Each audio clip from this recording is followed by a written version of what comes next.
Listen, do you hear that sound?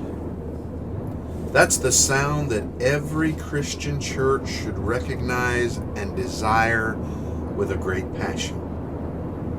It's the sound of the wind of God, the wind of revival.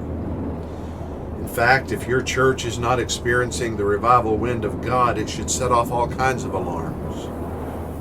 You might question why I call it the reviving wind of God. It's because wind is the word pneuma, which means breath.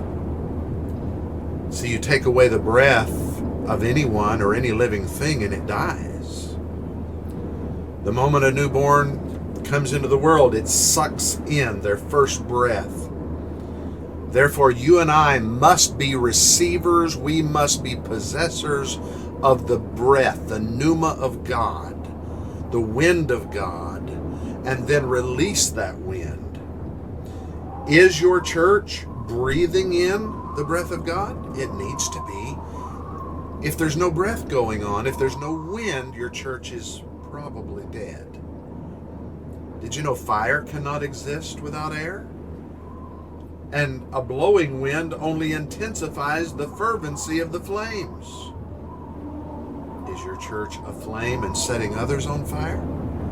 It takes the wind of God. It takes the Holy Spirit. The Bible talks of chaff.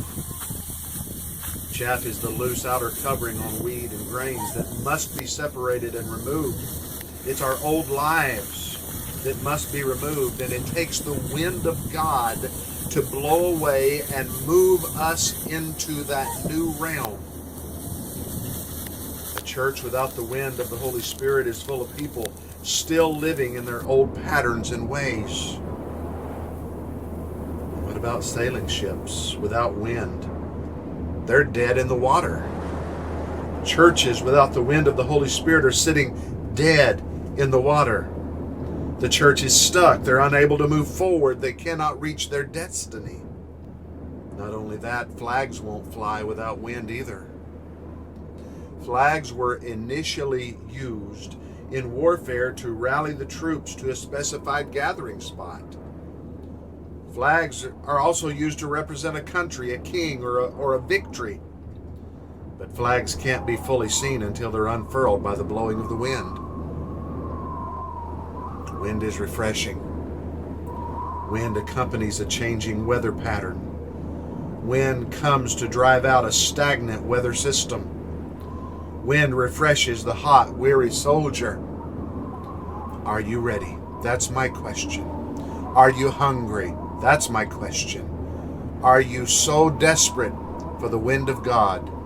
Then you shall have revival.